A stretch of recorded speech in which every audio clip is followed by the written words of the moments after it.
Ang sabi po ng Ephesians chapter 2 verse 11 to 22, therefore, remember. Tingnan nyo? Remember. Alalahanin mo, sabi mo sa katabi mo. Alalahanin mo. Remember that you, once Gentiles in the flesh. Ano pong ibig sabihin ng hentil? Alam nyo po, pag sinabing hentil, in the context of Hebrew understanding, para ka lang aso. Alam niyo po yung aso sa Jewish tradition or culture, ano lang, itsapwera lang yan, hinahayaan lang yan sa kalsada mamatay. Ganun po yung mga hentil. Ang hentil, hindi Hudyo, hindi Israelita. Tayo po yun. Mga walang kwenta tayo. Amen? Mga wala tayong silbi sa paningin ng Diyos. We were once Gentiles in the flesh, who are called uncircumcision. Sa Tagalog, supot. Kahiya-hiya po sa mga Israelitang ang supot. Amen? By what is called the circumcision made in the flesh by hands, that at that time you were without Christ. Amen?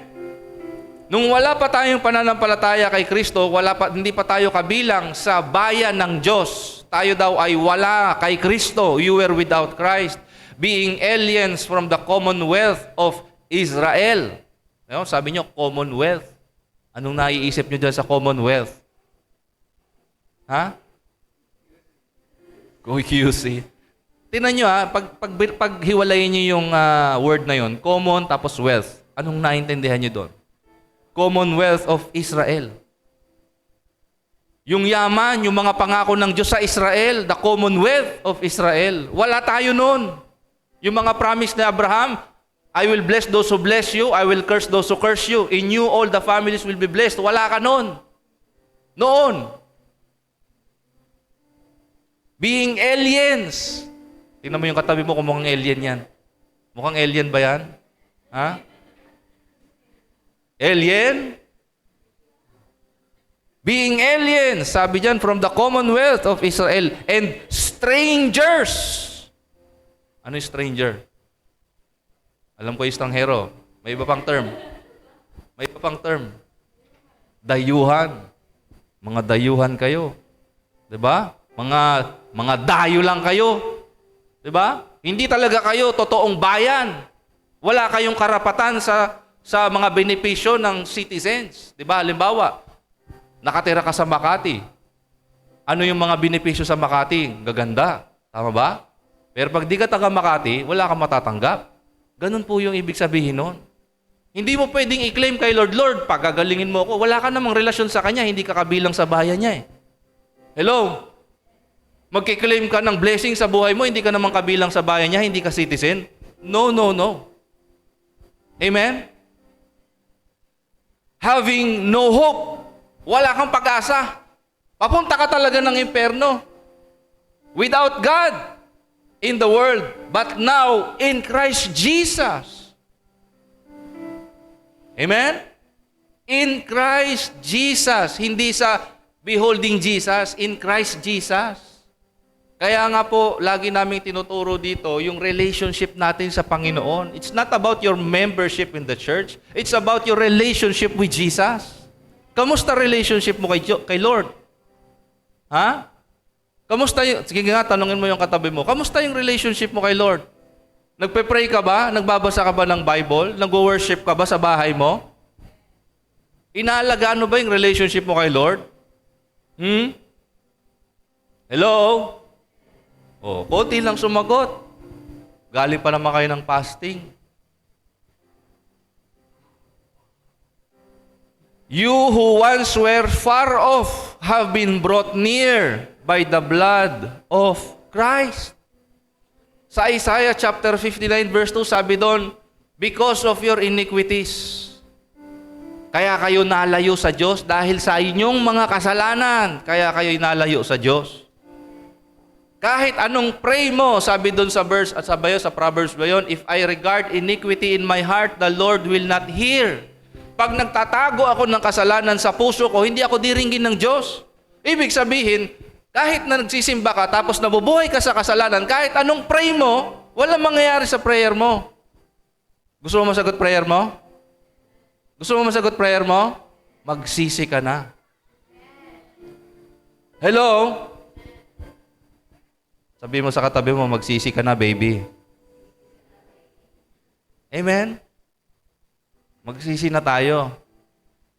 For He Himself is our peace, who has made both one and has broken down the middle wall of separation. Tinanggal niya na daw yung pader ng pagkahiwalay, yung kasalanan, yung batas. Tinanggal na niya kasi binubuo na niya yung kanyang dugo, namatay niya sa krus ng Kalbaryo. Amen? Hallelujah. Skip tayo doon sa may bandang, now therefore you are no longer strangers. Nandiyan na ba yun? Sige. Next. Sige pa. Sige pa. Sige pa. Ayan, 19. Now, 19. Now, therefore, you are no longer strangers and foreigners. Bakit? Kasi namatay na sa cross. Pinatawad yung kasalanan mo na naghihiwalay sa'yo sa Diyos. Amen?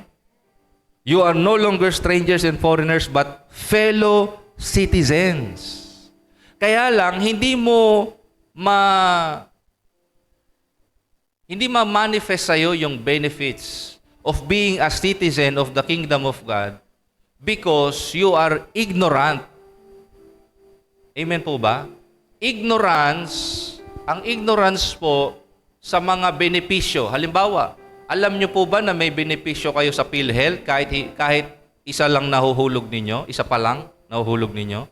Do you know that? Do you know that? Do you know your benefits in our government? Yung iba hindi. Kaya yung pera nila napupunta sa bulsa nung kung sino man. Kasi hindi alam ng mga citizen eh. Yung mga citizen, ayu-ayuda lang. Pero hindi nila alam, mas malaki pa yung benepisyo makukuha nila kung may knowledge sila doon sa benefits nila. Eh, paano mo malalaman yung benefits mo? Hindi mo binabasa yung Bible mo. Hindi mo naririnig yung tinig ni Lord kasi hindi ka nagpe-pray. Hindi mo tuloy alam kung anong future mo. Amen? Kaya kung sino-sino na lang lililigawan mo. Kung sino-sino na lang, kung kani-kanino ka na lang nagpapaligaw kasi wala kang direksyon. Hindi mo alam yung benefits mo as citizen of God. Amen? So, you are fellow citizens with the saints. Tingnan mo nga yung katabi mo, mukhang santo ba yan? Ha? Oh, mukhang sinto-sinto. Saints and members of the household of God. Membro ka ng pamilya ng Diyos. Amen? Having been built on the foundation of the apostles and prophets, Jesus Christ Himself being the chief cornerstone. You know, during the fasting, third day, may narinig po ako, sabi ni Lord, crossover and carry over. Crossover and carry over. And the Lord reminded me of the nation of Israel. Okay, 2024 crossover to 2025. Yun yung ating context ngayon. But in the context of Israel crossing over the Red Sea. Ano yun? Ano nangyari sa kanila? Okay, pag-usapan po natin. Next. Israel's crossing of the Red Sea is one of the evidence that they were chosen and called out as citizens of God. Sila po, alipin ng Egypt. Alipin sila ni Pharaoh. Amen po ba? But they were a tribe, they were a family, pero hindi pa sila nation. Hindi pa sila tinatawag na nation dito. Pero, inalis sila ng Diyos from Egypt for them to be a nation. Hello? Wala silang lupa noon. Amen ba? Naintindihan niyo po ba? Wala silang sariling lupa, wala silang sariling sinasakahan, tinataniman, pinangangalagaan ng mga hayop, wala silang sarili. Ano lang sila, alipin lang sila doon sa Egypt. Okay? Wala silang kahit na anong benepisyo. Kakain lang sila para itayo yung mga pyramids sa Egypt, pati yung mga statwa ng pharaohs and all, yung mga sphinx. Yun lang yung gawain nila doon. They were suffering. They were enslaved. Amen po ba? So, Their crossing over to the Red Sea is the evidence that they were chosen and they were called out to be citizens of God. So they need to cross over from Egypt to the promised land. Pero, as they cross over, ang sabi ng Diyos, huwag ninyong i-carry over yung mga nakasanayan nyo dun sa Egypt. Amen po ba? Amen po ba? Ibig sabihin, kapag Kristiyano ka, the Lord wants you to cross over bilang Kristiyano. At bilang Kristiyano, dapat wala ka ng carry over. Amen ba? Wala ka na dapat carry over. Ang iba kasi sa atin, Kristiyano na, pero may bit pa. Pogi kasi maganda kasi Ha? 2 Corinthians chapter 5 verse 17. If anyone is in Christ, he is a new creation. The old has passed. The old has gone away. Bakit binubuhay mo pa yung past? Yung luma mong buhay na makasalanan, chismosa, chismoso, mapanglait, mapangmata. Ano ba? Mataas ang noo. Hindi malapad ang noo. Ano sabihin na mataas ang noo? Ang tawag doon? Di ba? Mayabang. Hambog. Naunawaan ninyo? Hindi nagpapatawad. Hindi humingi ng tawad. So, wala na dapat carry over. Okay? Sabi ng Exodus chapter 6 verse 7 to 8, I will take you as my people, and I will be your God, then you shall know. Sabi mo sa katabi mo, you shall know. Lakasan mo, yugyugin mo yung balikat, sabi mo, you shall know. Sabi diyan, you shall know that I am the Lord. Kapag citizen ka ng kingdom ng Panginoon, you will know the King. You will know the King. You should know the King. Ano ba yung sabihin ng know? What's the meaning of know? Napag-aralan na po natin yan, ang context po ng know, pag tinranslate nyo po yan sa Hebrew, it's a word of deep intimacy. Sobrang lambing. Amen? Kaya ang totoong nasa bayan ng Diyos, malambing kay Lord. Tanungin mo nga yung katabi mo, nilalambing mo ba si Lord? Nilalambing mo ba si Lord? O iba lambing mo? Huwag mo lambingin yun, unbeliever yun eh. You shall know that I am the Lord your God who brings you out. Amen? Who brings you out from under the burdens, mga kabigatan ng mga taga-Ehipsyo, lalong-lalo na ni Pharaoh.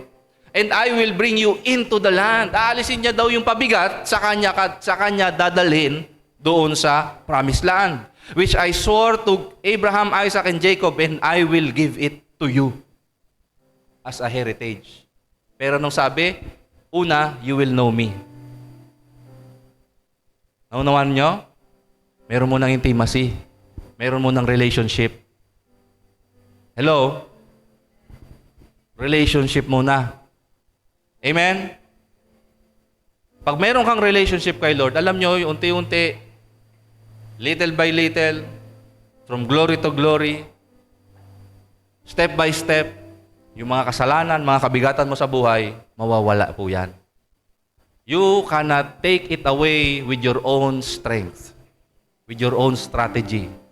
Yung mga paulit-ulit na kasalanan, hindi mo maalis yan ng sarili mo. Kailangan mo ng relationship kay Lord. Kailangan mo maging intimate kay Lord. Amen? Egypt is the domain of Pharaoh. Ang Egypt po, it symbolizes this world. This world is under the sway of Satan. Amen? Kaya nga ang sabi ng Bible sa 1 John chapter 2 verse 15, do not love the world or anything that is in the world. Amen? Because the world, ang may-ari nito ngayon ay si Satanas. Kaya huwag kang makikiuso sa uso ngayon sa mundo. Dapat tayong mga Christian, tayong mga anak ng Diyos, tayong bayan ng Diyos, tayo dapat yung nag-iimpluwensya sa mundo. We are called to be salt and light. Hello? Tayo dapat nag-i-influence. May nai-influensyahan na ba tayo? May nai-influensyahan ba tayo ng pagiging mananampalataya natin? O tayo yung nai-influensyahan? Uy, tara, ML tayo. Oh, PI mo, PI mo. Diba? Trash talkan kayo ngayon. No, vape tayo, pre. Doon tayo sa lounge doon. No? Inuman tayo, pre. Christian ka. Hello? Israel under Pharaoh is under slavery, suffering, and sin. They are in bondage. But God promised Israel deliverance, dominion, and delight. Amen po ba? So under Pharaoh, they were suffering, they were enslaved. Nakagapos sila, I can just imagine, no? Na habang sila ay nagpupukpok ng bato, nagkakwari ng mga bato, sila ay merong mga, ang tawag dito? May mga shackles sila sa kamay, may shackles din sila sa paa. At kapag sila ay nanghina o huminto doon sa trabaho, hahampasin sila. Ganun ka, tawag dito, kabrutal yung ginagawa sa kanila sa Egypt. Pero wala silang magawa kasi alipin sila eh. Amen? Alipin sila.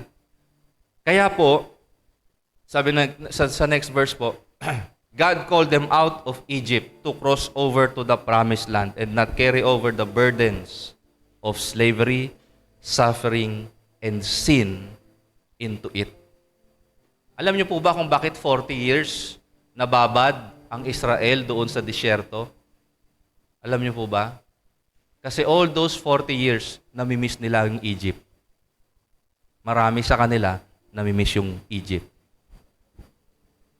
Ganon din po yung ibang Kristiyano. Kaya hindi makarating-rating doon sa destiny nila kasi binabalikan nila yung nakaraan nila. Naunawaan po ninyo? Sabi doon sa Luke chapter 9 verse 62. Luke chapter 9 in verse 62. Tingnan nyo to ha. I-meditate nyo po itong word na to. Luke chapter 9 in verse 62. Tingnan nyo. No one having put his hand to the plow and looking back is fit for the kingdom of God. Kapag hawak-hawak mo daw yung araro, umaabante ka na, tapos lumilingon ka pa pabalik, sumusunod ka na nga kay Lord, pero lumilingon ka pa pabalik, sabi diyan, you're not fit for the kingdom. Hindi mo makuha yung benefits ng kingdom ni Lord. I will bless you, I will keep you, I will make my face shine upon you, I will multiply you. You will be the head and not the tail. You will be a lender, not the borrower. Hindi mo maklaim yun. Kaya nga maraming utang ngayon eh. Amen?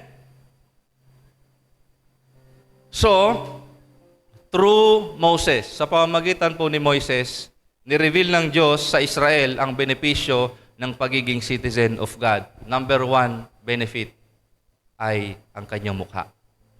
His face, His presence. Him. Diba? Sabi ni Lord kay Abraham sa Genesis chapter 15 in verse 1, sabi niya, I am your exceedingly great reward. Amen? I am your shield, your exceedingly great reward. Amen po ba? Amen po ba? So, ang number 1 na regalo, unang-unang regalo at benepisyo ng pag-crossover ng Israel papunta doon sa Promised Land is the face of God. His presence. Himself. Amen? Amen? Amen po ba?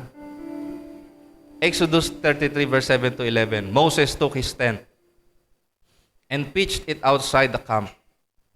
far from the camp, and called it the tabernacle of meeting.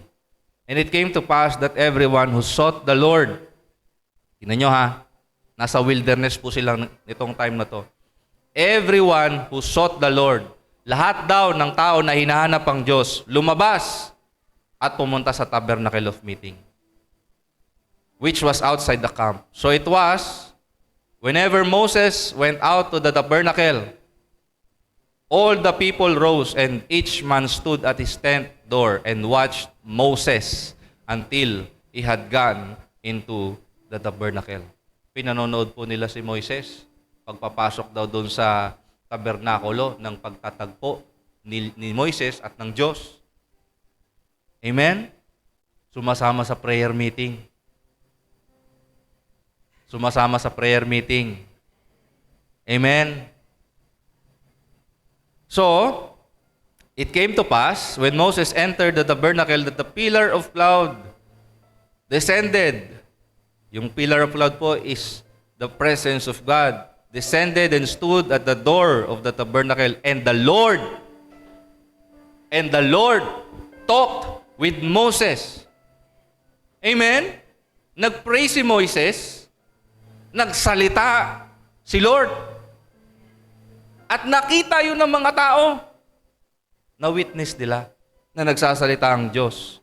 All the people saw the pillar of cloud standing at the tabernacle door, and all the people rose and worship. Kaya kapag hindi ka prayerful, hindi ka talaga maging worshipful.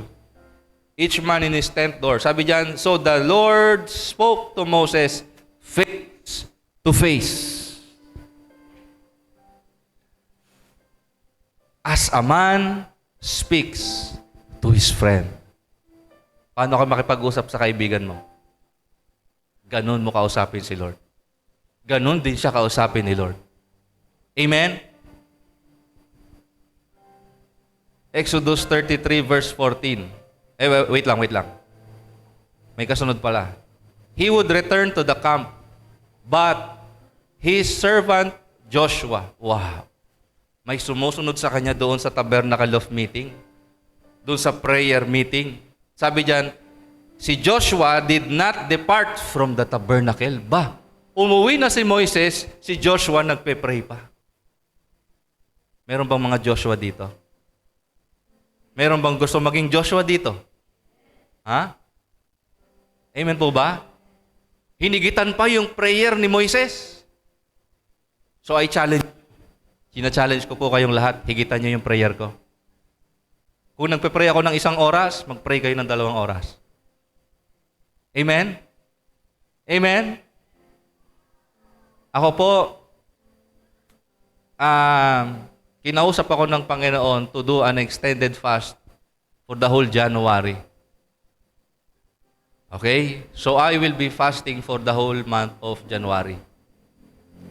So, hanggang February kayo mag-fasting.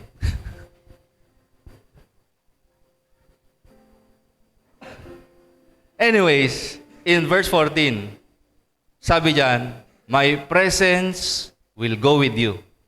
Diba? I will go with you. I will give you rest. Because His presence is rest. Amen po ba? Pag pagod ka na sa life mo, all you have to do is rest in the presence of God. Amen po ba? Pag pagod ka na sa life, latang-lata ka na, pagod na sakit na yung ulo mo sa problema mo sa buhay, all you need to do is to rest in the presence of God. Be still and know that I am God. Palakpakan natin ang Diyos. Second, ang benepisyo po ay ang salita niya. Kanina po sabi doon, nagsalita ang Panginoon kay Moises. At hindi lang po yung kanyang salita, kundi yung kanyang mga kautusan. Alam niyo po ba, ang isang bansa ay hindi magiging bansa kung wala pong mga batas. Naunawaan po ninyo?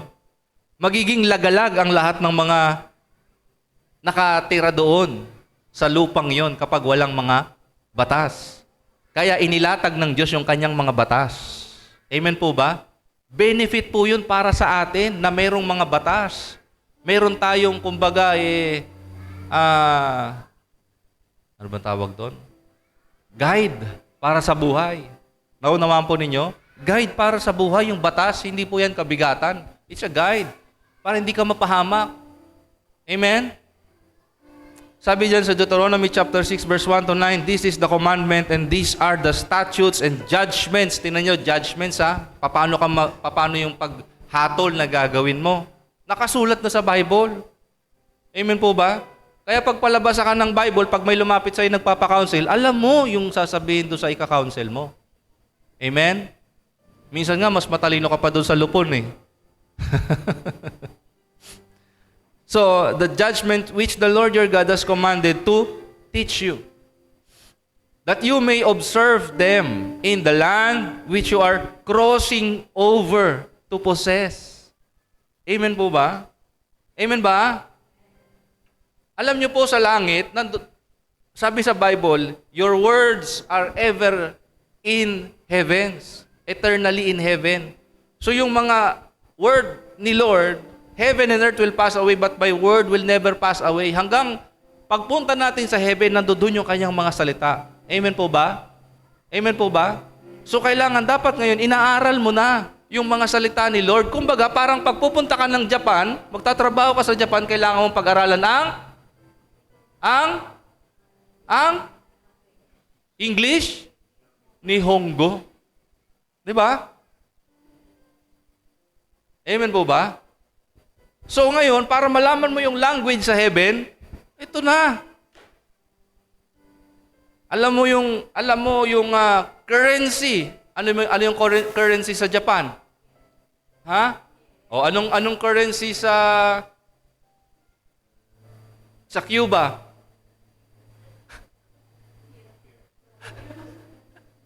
Anong currency sa heaven? Faith. Di ba? Faith. Hallelujah. Anyways, sabi dyan, that you may fear the Lord your God, to keep all His statutes and His commandments which I command you, your son, and your grandson. Hindi ba? Hindi lang para sa magulang, para doon sa anak at doon sa apo. Amen po ba? Amen po ba? O, ano yung sabi doon sa Bible? Yun ang gagawin nyo sa inyong anak. Yun yung gagawin nyo sa inyong apo. Amen? Ayo.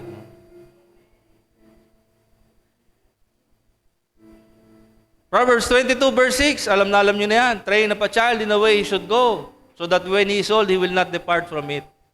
Amen.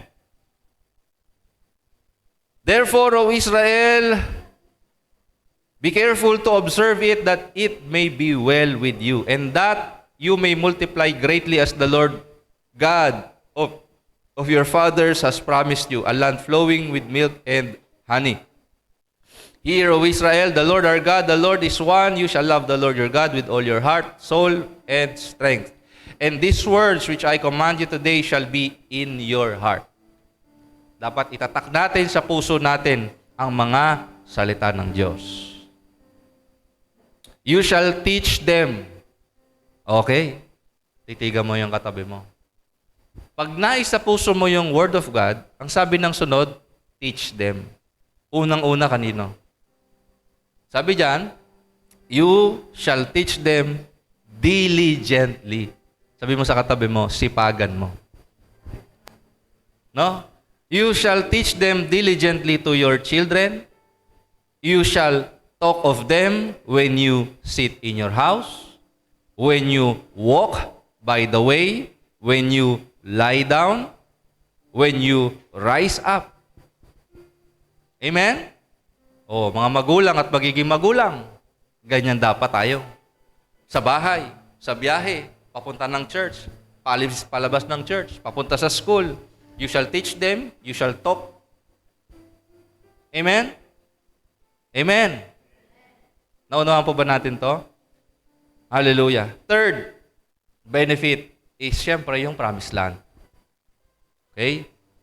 Exodus 6 verse 7 to 8, I will take you as my people and I will be your God, and you shall know that I am the Lord your God who brings you out from under the burdens of the Egyptians, and I will bring you into the land which I swore to give to Abraham, Isaac, and Jacob, and I will give it to you as a heritage. And I am the Lord. But, itong mga promises na to ay para sa Israel. Asan yung para sa church? Punta tayo sa church. Because we are also called out. Kung paano yung Israel were called out to be citizens, tayo din po. Ngayon, in the New Testament, in the dispensation of grace and faith, we are also called out. The church means, in Greek, ecclesia. And ecclesia means God's called out people. Tinawag ng Diyos. Himasin mo nga yung balikat ng katabi mo. Tanungin mo nga yan. Tinawag ka ba talaga ng Diyos? Kasi po, alam nyo, ang totoong tinawag, alam na alam niyang tinawag siya. Meron siyang kasiguraduhan na tinawag siya ng Diyos. Amen? At evident na tinawag siya ng Diyos. Kitang-kita, halatang-halata, amoy na amoy, na tinawag ng Diyos yan. Amen? In Ephesians chapter 2, verse 11 to 12, yung una nating binasa mga verses kanina, ito po yun, pag nilay-nilayan natin.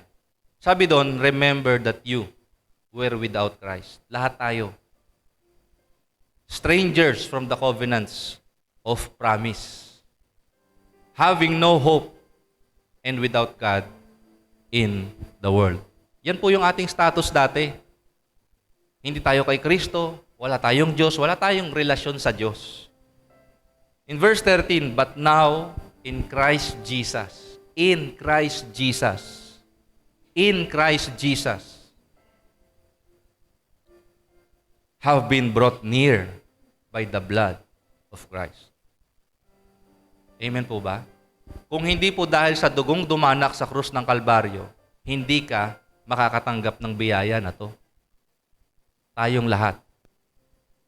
Amen ba? Hindi yung pagpunta mo sa simbahan. At hindi sa simbahan na pinupuntahan mo. It's your relationship with Jesus Christ. So again, I ask you, mga kapatid, how is your relationship with Jesus? How is your relationship with the Lord? If you are really called by God to be a member of His household, to be a part of His kingdom, how is your relationship with God? Kamusta ang prayer life mo?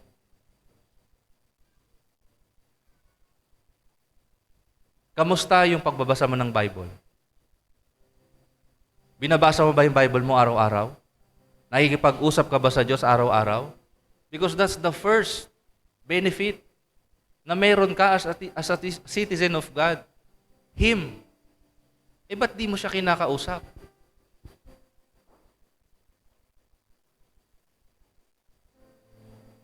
Ephesians 2:19, now therefore you are no longer strangers and foreigners, but fellow citizens with the saints and members of the household of God.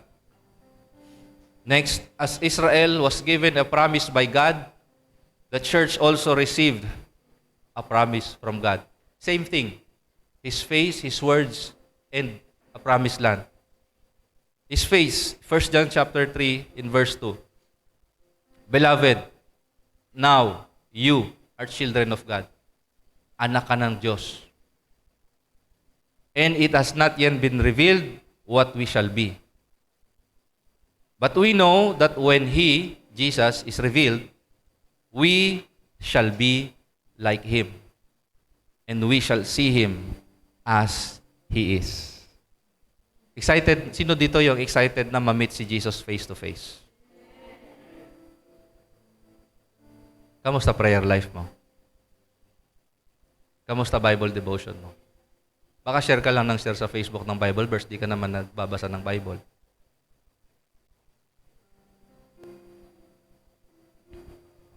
Second Corinthians 3:18, but we all with unveiled face, beholding as in a mirror the glory of the Lord, are being transformed into the same image, from glory to glory, just as by the Spirit of the Lord. Nawala na daw yung tabing, yung harang, kaya makikita mo na. Amen? Ang kaluwalhatian ng ating Panginoon. At ikaw ay mababago from glory to glory. Amen? Tingnan mo nga kung nagbabago na yung katabi mo. Nagbabago na ba yan? Ha? Kalabitin mo nga yung nasa harapan mo. Kalabitin mo yung nasa harapan mo. Tingnan mo nga, nagbabago na ba yan? O, talikod naman kayo. Kalabitin nyo yung nasa likod nyo. Nagbabago na ba yan? Alam nyo, nung si Moises nagpupunta doon sa Tabernacle of Meeting, paglabas po niya, nag-iiba yung kanyang mukha. Nagliliwanag. O, tingnan mo nga yung mukha ng katabi mo. Nagliliwanag na ba yan? Kasi po, kapag kinakatagpo mo ang Diyos, araw-araw, magliliwanag ang mukha mo. Amen? Alam niyo po ba, nung oras na ako natulog kanina? 4:00.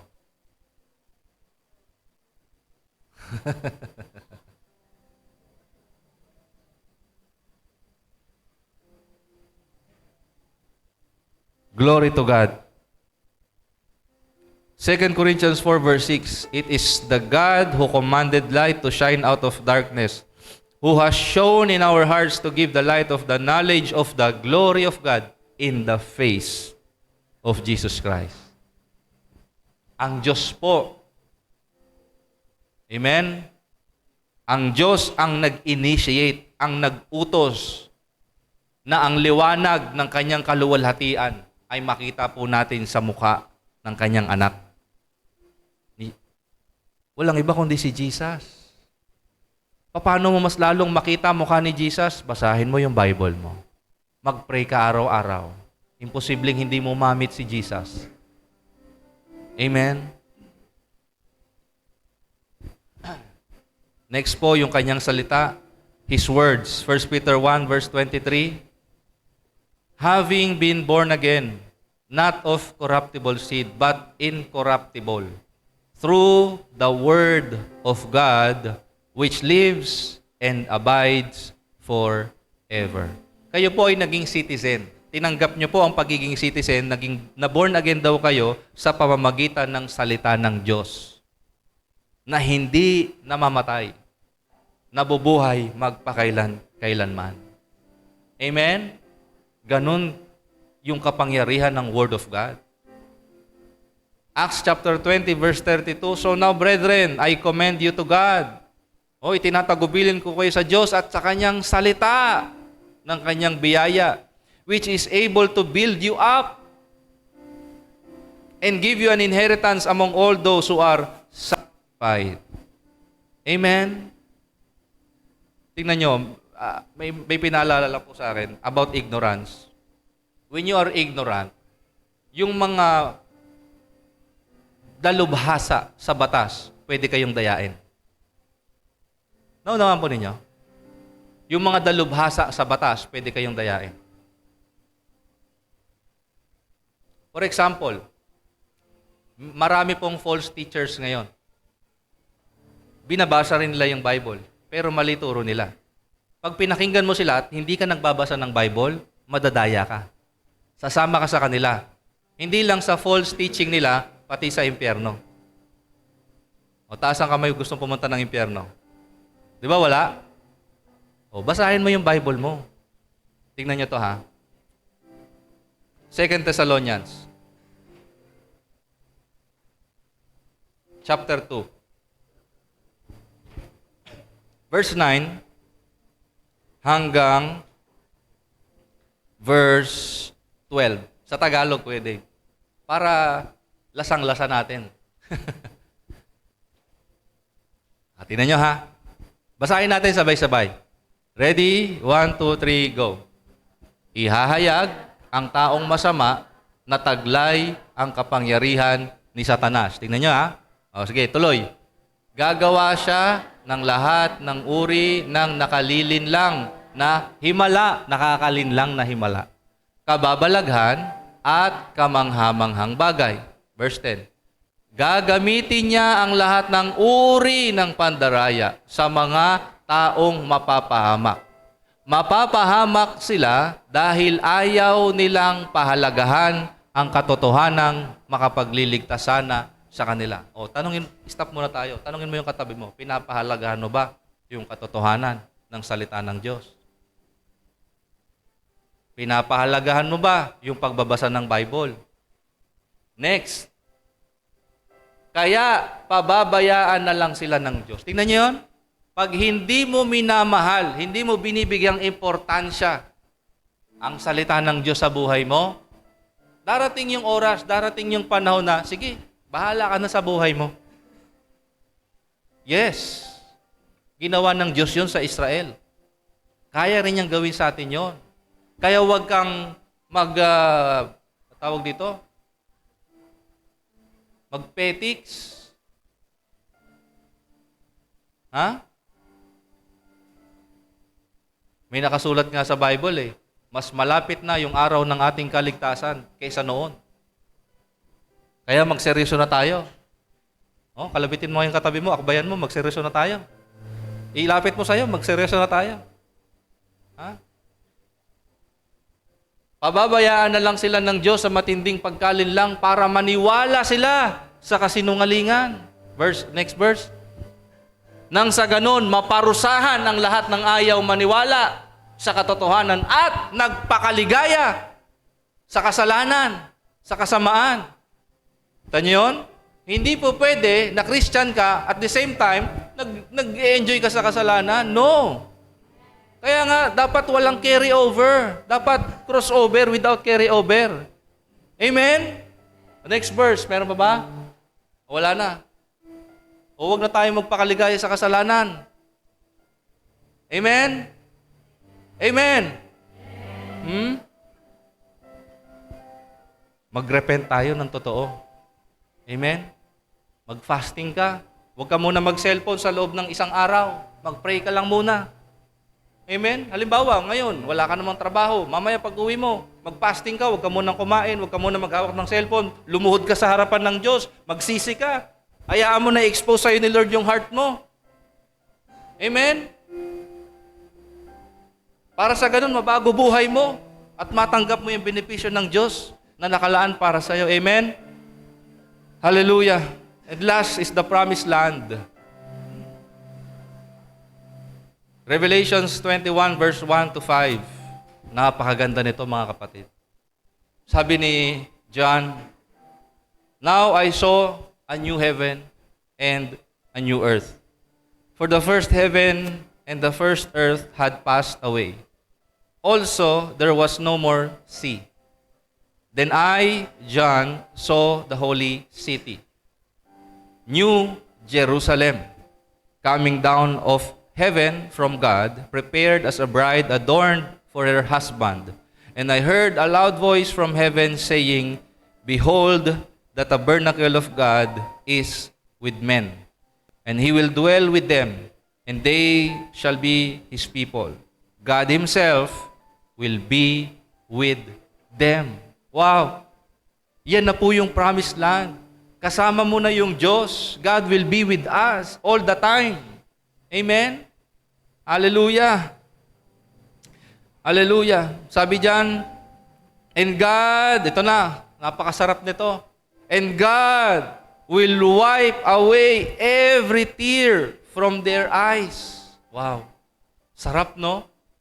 Alam mo ba yon pagka umiiyak yung asawa, tapos pinunasan yung luha mo, grabe, no? Sarap. No? Ganon si Lord.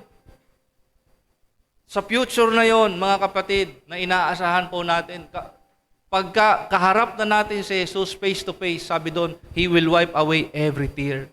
Lord, nahirapan ako doon sa lupa. Lord, salamat, nandito na ako. Sige, anak. Pahiray na natin yung mga luha mo. Hindi mo na mararamdaman ulit yan. Narito ka na sa piling ko. Sarap, no? There shall be no more death, no more sorrow. Wala nang mga dalamhati, wala nang pagtangis. There shall be no more pain. Wala nang sakit, wala nang karamdaman, wala nang backache, wala nang toothache. Ha?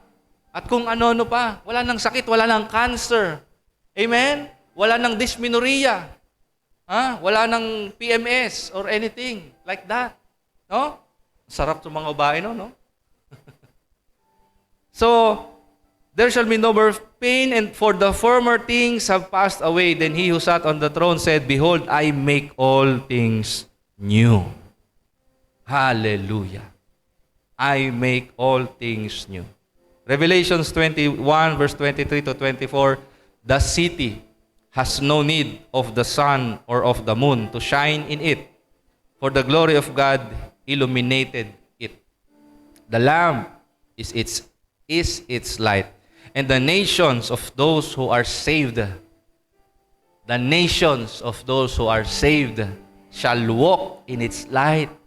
Kaya kapatid, tanong ko sa'yo, ligtas ka ba? Ligtas ka ba? Are you saved? Ha? Are you saved? Mamaya makikita nyo kung talagang ligtas kayo. Crossover versus carryover. Okay? We are talking about the kingdom of God here. Citizens of the kingdom of God. In John chapter 3 verse 3, matatapos na po ako. Sabi ni Jesus, most assuredly, I say to you, unless one is born again, he cannot see the kingdom of God. Born again is not a religion. Amen po ba? It's having God as your Father. Ipinanganak ka na ng Diyos. At siya na ngayon ang iyong tatay, hindi na si Satanas. Ibig sabihin nun, hindi na si Satanas at yung pakana niya dito sa mundo ang sinusunod mo. Yun yung ibig sabihin ng pagiging born again. Hindi yun religion. Ang ibig sabihin ng born again, ang Diyos na tatay mo. Hello? Tanungin mo ngayon katabi mo, si Lord na ba tatay mo? Si Lord na ba sinusunod mo? Ibig sabihin, born again ka na. Pero pag hindi pa, edi hindi ka pa born again. Tatay mo pa rin si Satanas. Anyway, sabi ng John chapter 3 verse 5 to 7, tingnan nyo to.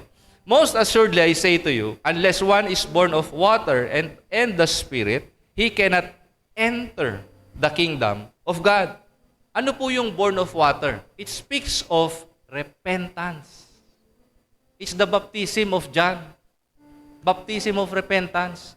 Sabi diyan, unless one is born of water, unless na ikaw ay magsisi sa iyong kasalanan at ikaw ay mapuspos ng Espiritu Santo, hindi ka daw makapasok.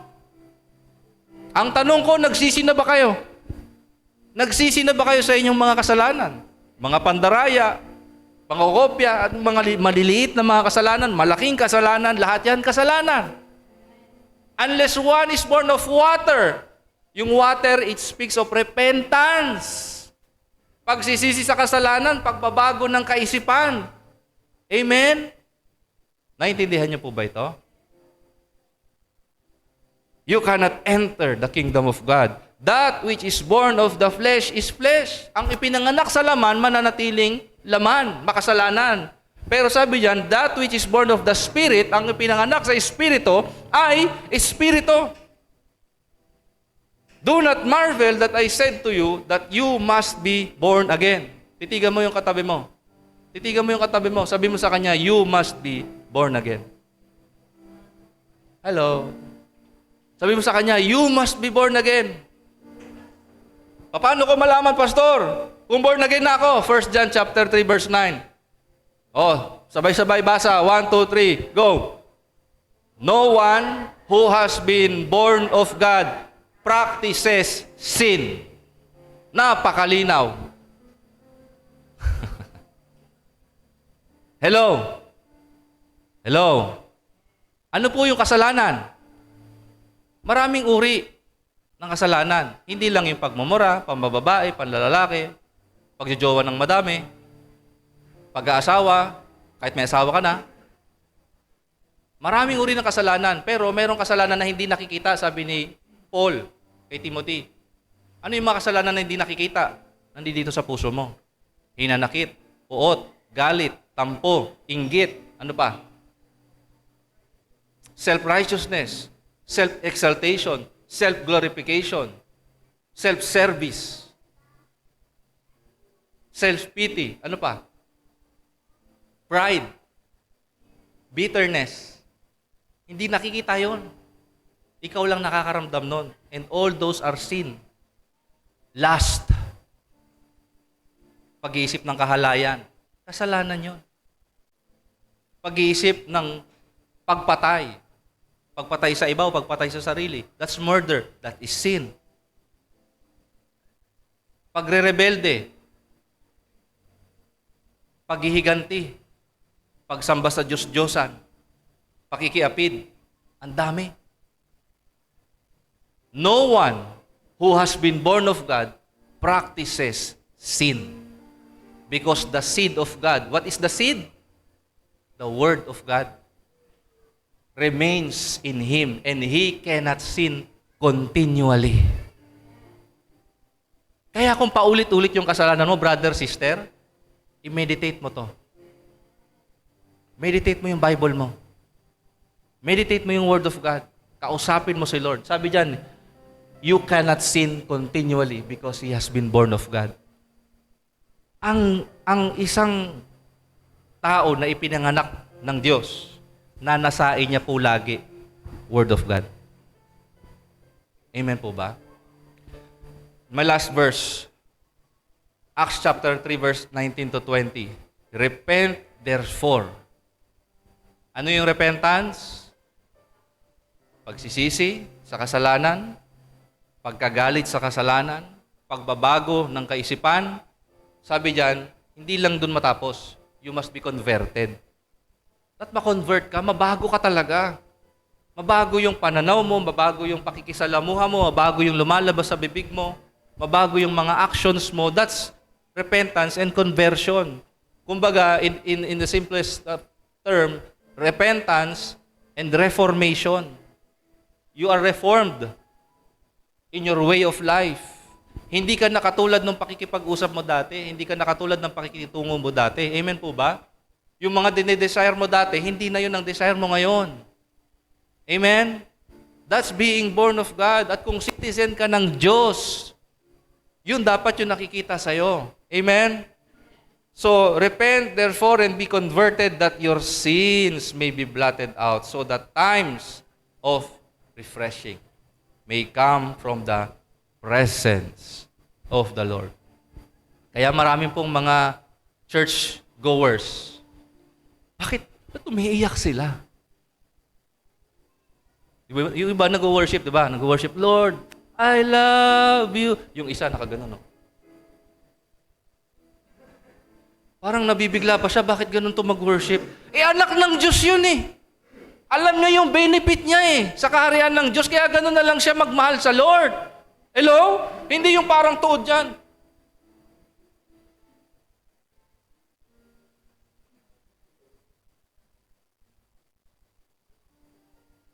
Hello?